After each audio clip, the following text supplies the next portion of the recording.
Hello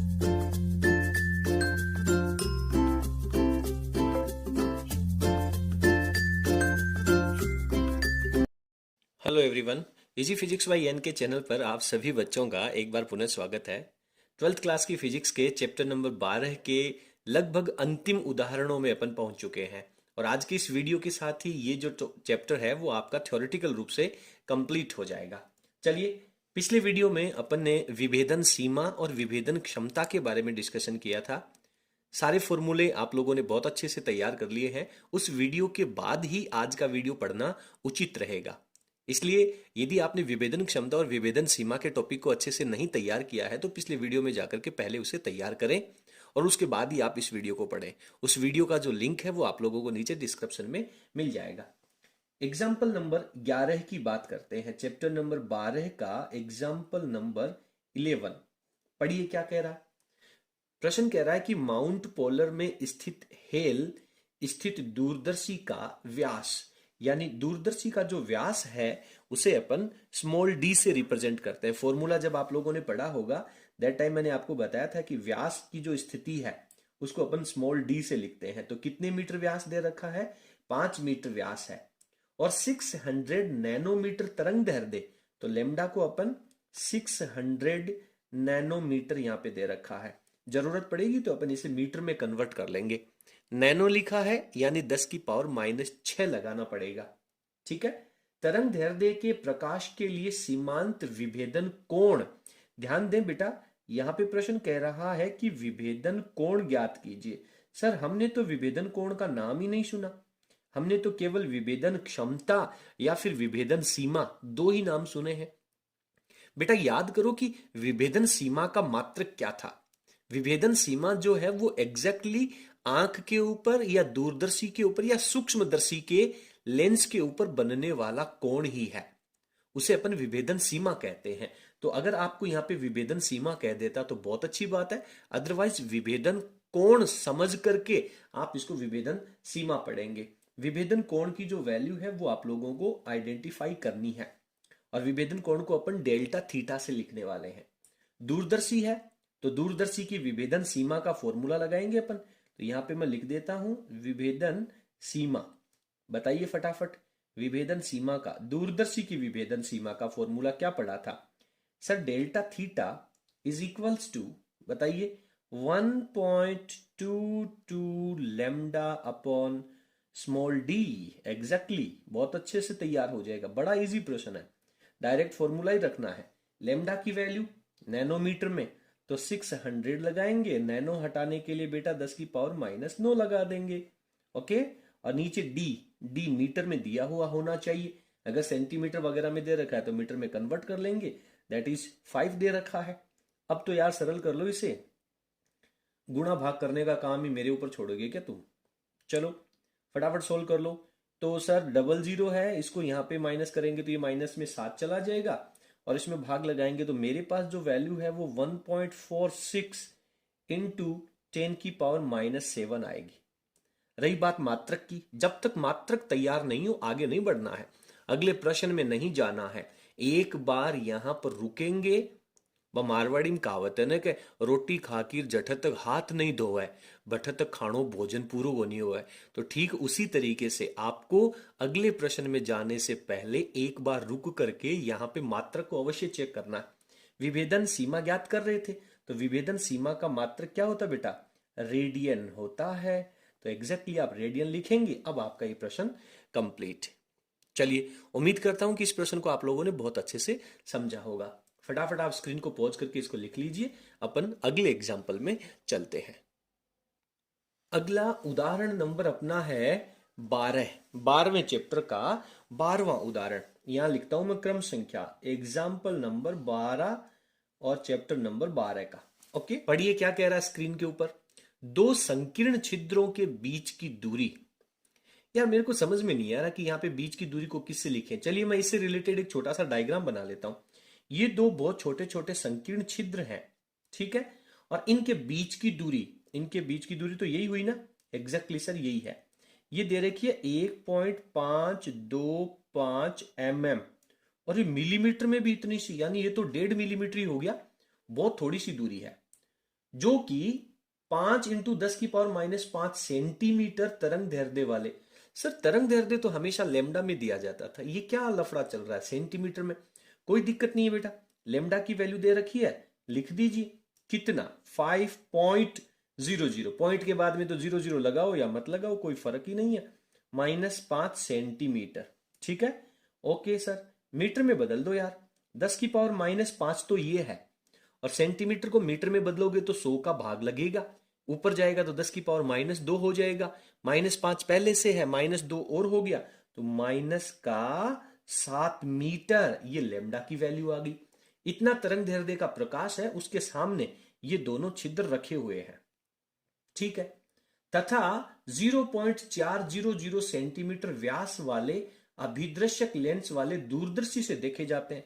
यहां पे एक दूरदर्शी ले लेते हैं, और ये दूरदर्शी का छोटा सा लेंस है, अभिदृश्यक लेंस है। और इस अभिदृश्यक लेंस का जो व्यास है, इस व्यास को तो अपन डी से लिखते हैं, और ये दे रखा है 0.4 सेंटीमीटर। क्लियर है बेटा? व्यास को इस फॉर्मूले में अपन स्मॉल डी से लिखते हैं। देखे जाते हैं, चलो देखो क्या होने वाला है। दूरदर्शी से वह अधिकतम दूरी ज्ञात कीजिए। ये वाली दूरी, ये दूरदर्शी है, ये दोनों बिंदु हैं, इनके बीच की ये वाली दूरी, ये अधिकतम दूरी। इस अधिकतम दूरी को किससे लिखूं यार? एक्स से लिख दूं क्या? चलिए एक्स, और अधिकतम दूरी के लिए मैं इसके नीचे मैक्सिमम लगा देता हूं, ठीक है। और ये वाली जो दूरी है, दोनों बिंदुओं के बीच की दूरी, इसको क्या कह दूं मैं? एल कह देता हूं।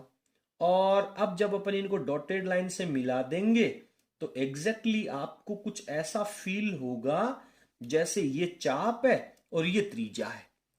नहीं आया समझ में? जैसे ये चाप बन रहा है दोनों बिंदुओं के बीच में, और ये छोटी सी त्रिज्या ले रखी है, ठीक है। ये मैं क्यों कह रहा हूं? क्योंकि आपको प्रश्न ये कह रहा है कि ये दूरी ज्ञात करनी है, अधिकतम दूरी, जब आप इनको स्पष्ट देख सके। और दूरी से संबंधित और स्पष्ट देखने की स्थिति अगर है तो सर डेफिनेटली विभेदन सीमा लगेगी। क्लियर है बेटा? तो विभेदन सीमा का सूत्र लगेगा। चलिए करते हैं विभेदन सीमा। विभेदन सीमा को किससे लिखते हैं सर? डेल्टा थीटा से लिखते हैं। फॉर्मूला क्या होता है बेटा? सर फॉर्मूला आपने बताया था 1.22 lambda upon small D. Sir small D तो दे रखा है, लेमडा भी हमें दे रखा है, और विभेदन सीमा हमसे पूछी नहीं गई है। आपसे पूछ क्या रहा है? ये जो एक्स मैक्सिमम है इसकी दूरी पूछ रहा है। तो सर इस एक्स मैक्सिमम को इस फॉर्मूले के साथ कैसे जोड़ें? बताओ देखें। ये विभेदन सीमा क्या है? ये विभेदन सीमा आंख पे बनने वाला कोण है। याद करो मैंने पिछले वीडियो में आपको बताया था, ये कोण है। तो कोण का फॉर्मूला क्या होता है? कोण बराबर, अरे सर चाप बटे त्रिज्या होता है ना, तो चाप की जगह लगा देंगे एल, और त्रिज्या की जगह लिख देंगे एक्स मैक्सिमम। तो ये आपका फॉर्मूला बन जाता है। बहुत अच्छे से इजी गोइंग समझ करके तैयार करना है। ओके, एल भी आ गया, एक्स मैक्सिमम भी हो गया, एल की वैल्यू दे रखी है। अब तो यार एक्स मैक्सिमम निकाल लो, पहले फॉर्मूले को ही सरल कर लो वैल्यू रखने से पहले। क्या करें सर? क्या करें सर? क्रॉस मल्टीप्लाई कर लें, बढ़िया, वज्र गुणा कर लेना, और वज्र गुणा करके एक्स मैक्सिमम लिख देंगे। या फिर आप सीधा पढ़ सकते हो, जो अच्छे इंटेलिजेंट बच्चे हैं, सर इन दोनों की अदला बदली कर दो। अरे टेढ़े मेढ़े अदला बदली होते हैं ना, एल की जगह डी, डी की जगह एल आ सकता है, ये दोनों आपस में जगह चेंज कर सकते हैं। तो ये एल हो गया, बढ़िया, और ये 1.22 लेमडा तो इधर आ जाएगा, और ये जो नीचे वाला एक्स मैक्सिमम है वो ऊपर चला जाएगा, और इसके बटा में क्या बच गया? डी रह गया ना बेटा, और वो डी बटा में है तो दूसरी तरफ जाएगा तो गुणा में हो जाएगा। तो इस तरीके से आपके पास एक्स मैक्सिमम की वैल्यू आ जाएगी। लिख लो एल का मान सर 1.525 मिलीमीटर में है बेटा, मिलीमीटर, 10⁻³ से करते ही मीटर हो गया। और डी कितना दे रखा है व्यास? सर 0.4 सेंटीमीटर दे रखा है, तो -2 से गुणा करते ही ये भी क्या बदल जाएगा? मीटर में बदल जाएगा। बढ़िया, ये तो बड़ी अच्छी बात है यार, हो गया सवाल। तो 1.22 कांस्टेंट है वो लगा दिया, और लेमडा की वैल्यू 5 × 10⁻⁷ दे रखी है। अब तो सोल्व कर लो यार, एक्स मैक्सिमम गुणा भाग करके अब तो सरल कर लो, मेरे से ही मेहनत करवाओगे सारी की सारी। सर 10⁻³ 10⁻², ये -5 हो गया। ये नीचे 10⁻7 है। नीचे 10⁻² ज़्यादा है, वो ऊपर ले जाओ, 10⁻+2 हो जाएगा। और 5 से इसको काट दो तो ये 0.305 हो जाएगा, है ना। बढ़िया यार। इस 4 से इनको काट दो। तो काट पीट करके जब आप सॉल्व करेंगे तो मैं डायरेक्ट रिजल्ट पे ले जाता हूँ आप लोगों को। तो ये 0.1 इंटू 10⁻² आएगा। और बेटा 10⁻² को सरल कर लो यार। तो ये तो 100 हो गया ना, 100 को 0.1 से गुणा करेंगे तो 10 आ जाएगा। 10 मीटर, यानी आंख से या इस दूरदर्शी के इस लेंस से 10 मीटर की दूरी पर अगर ये दोनों रखे हुए हैं और अगर इनके बीच की दूरी 1.525 मिलीमीटर है तो आप इनको बहुत अच्छे से क्लियरली विभेदित देख पाएंगे। तो उम्मीद करता हूं कि आपको ये प्रश्न है वो बहुत अच्छे तरीके से समझ में आ गया होगा। और आपको हमारा कंटेंट कैसा लगा हमें कमेंट सेक्शन में जरूर लिखिएगा। अगला प्रश्न और इस चैप्टर का अंतिम उदाहरण अपन पढ़ते हैं। अगला एग्जाम्पल नंबर 13 पढ़ते हैं बेटा। एग्जाम्पल नंबर 13 बड़ा मजा आने वाला है। ये प्रश्न तो बहुत ही शानदार है। देखिए क्या कह रहा है। प्रश्न कह रहा है कि 1 मिलीमीटर की दूरी से पृथक दो बिंदु, वापस समझ में आ गया ना। दो बिंदु हैं, उनके बीच की दूरी 1 मिलीमीटर है। तो दो बिंदुओं के बीच की दूरी को एल से लिख दूं ना। 0.1 मिलीमीटर है। अरे जोश के साथ होश नहीं खोना है, आंखें भी खुली रखनी है अच्छे तरीके से। 0.1 मिलीमीटर दूरी के ऊपर पृथक दो बिंदु सूक्ष्मदर्शी से बस देखे ही जा सकते हैं। केवल आप इनको अलग अलग देख ही सकते हो, बहुत ज्यादा विभेदित इनके बीच की दूरी ज्यादा नहीं पढ़ पाते हो। और ध्यान देने वाली बात यह है कि सर यहां तो सूक्ष्मदर्शी कह रहा है और सूक्ष्मदर्शी के लिए विभेदन क्षमता और सीमा का फॉर्मूला अलग पड़ा जिसमें अपवर्तनांक भी है, म्यू भी दिया हुआ है। ध्यान दें, जब कभी भी प्रश्न में अपवर्तनांक यदि दे देगा, म्यू अगर दे देगा, दैट टाइम ही सूक्ष्मदर्शी वाला फॉर्मूला लगेगा। अन्यथा कंफ्यूजन की स्थिति नहीं है। प्रश्न को पढ़ते जाएं और डाटा लिखते जाएं, आपको ऑटोमेटिक पता चल जाएगा कि इसमें कौन सा फॉर्मूला यूज होने वाला है। तो एल की वैल्यू आपको दे रखी है, बढ़िया। 6000 एंगस्ट्रॉम के तरंग दैर्ध्य का प्रकाश काम में लिया जा रहा है। तो लेमडा बराबर लिख दूंगा मैं 6000 एंगस्ट्रॉम। एंगस्ट्रॉम हटा करके 10⁻−10 मीटर लगा देता हूं यार, सीधा ही हो जाएगा ना। यदि 4800 एंगस्ट्रॉम का प्रकाश काम में लिया जाए तो इसको लेमडा 1 कहना पड़ेगा ना। तो लेमडा 2 दे रखा है 4800 एंगस्ट्रॉम, यानी 10⁻−10 फिर लगाना पड़ेगा। इतने लेमडा का यदि प्रकाश काम में लिया जाए तो विभेदन सीमा ज्ञात करनी है। विभेदन सीमा ज्ञात करने का मतलब क्या करें? विभेदन सीमा ज्ञात करने का मतलब सर डेल्टा थीटा ज्ञात कर लेते हैं, ठीक है। एक्चुअली इस प्रश्न की लैंग्वेज यदि अपन पढ़ें तो आपको डेल्टा थीटा निकालना है। लेकिन मैं ये कहना चाहूंगा कि इतनी दूरी के ऊपर जब दोनों ऑब्जेक्ट रखे हुए हैं उस समय केवल इतना सा प्रकाश काम में लेंगे तो ये विभेदित दिखाई देंगे। जब लेमडा की वैल्यू बदली है तो डेफिनेटली इस प्रश्न की लैंग्वेज के अनुसार आपको L2 की वैल्यू फाइंड आउट करनी चाहिए। विभेदन सीमा यहां पे हालांकि डेफिनेटली विभेदन सीमा का मतलब डेल्टा थीटा ही होता है, लेकिन प्रश्न की स्थिति को यदि अपन थोड़ा सा गंभीरता से पढ़े, इस प्रश्न का जो मुद्दा है उसको थोड़ा सा गंभीर लें तो आपको डेफिनेटली ये नजर आएगा। तो यहां पे मैं फॉर्मूला लिखता हूं किसका? विभेदन सीमा का। सर विभेदन सीमा में यहां पे मेरे को ना तो स्मॉल डी दे रखा है, व्यास तो दिया ही नहीं। तो डेल्टा थीटा बराबर लिखते हैं सर अपन L/D, यही तो लिखा था। अरे डी कह दो या दूरी जो है उसको एक्स मैक्सिमम कह दो, वही तो है। तो L1 कह दिया। फॉर्मूला था 1.22 λ1/व्यास, जो कुछ भी है। उपकरण चेंज थोड़ी करना है, नहीं आया समझ में? अब बेटा दूसरी स्थिति और ले लो, उपकरण तो वही रखना है ना, तो इसलिए आपको कैपिटल डी स्मॉल डी वही रखनी है। तो ये हो जाएगा L2/D बराबर 1.22 λ2/स्मॉल डी। नहीं आया? आपको मान L2 का चाहिए। तो L2 का चाहिए तो इन दोनों इक्वेशन को आप थोड़ा सा गंभीरता से देखेंगे तो सर मुझे पता चल रहा है कि D को D से कटाओ और इस स्मॉल d को इससे कटाओ। तो इसको कटाने के लिए समीकरण 1 में 2 का भाग लगा दो, या फिर बढ़िया ये रहेगा समीकरण 2 में 1 का भाग लगाओ, है ना। ऐसा क्यों? क्योंकि 2 में 1 का भाग लगाओगे ना तो यार L2 ऊपर आ जाएगा, और L2 ऊपर है उसकी वैल्यू निकालना आसान हो जाएगा। समझ में आ रहा ना। 1 में 2 का भाग लगाओगे ना तो अंत में दोबारा उनको उल्टना और पड़ेगा। समीकरण 2 को 1 से भाग लगाने पर, लिखने वाला तो मैं था विभाजित करने पर, लेकिन फिर मैंने सोचा कि यार विभाजित शब्द लिखूंगा तो बढ़िया यही लिख दूंगा ना, भाग लगाने पर। थोड़ा सा टेक्निकल दिमाग तो लगाना पड़ेगा।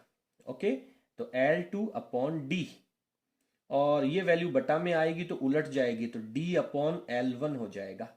ये वैल्यू चल रही है 1.22 लैम्डा 2 अपॉन स्मॉल डी, और इसको जब लेके जाऊंगा तो स्मॉल डी ऊपर चला जाएगा और 1.22 लैम्डा 1 नीचे आ जाएगा। काटो रे, डी ने डी को मारा, स्मॉल डी ने स्मॉल डी को मारा, 1.22 ने इसको काटा। अरे सर ये तो पूरा झंझट ही खत्म हो गया। अब L2 की वैल्यू निकालो।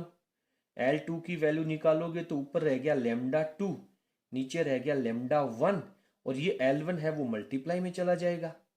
बढ़िया सर, लैम्डा 2 तो 4800 एंगस्ट्रॉम, 10 की पावर माइनस 10 भी लगा दो। नीचे लैम्डा 1 सर ये 6000, 10 की पावर माइनस 10। दिख ही नहीं रहा सर, अरे ध्यान से देखो यार, क्या नहीं दिख रहा, हो गया ना।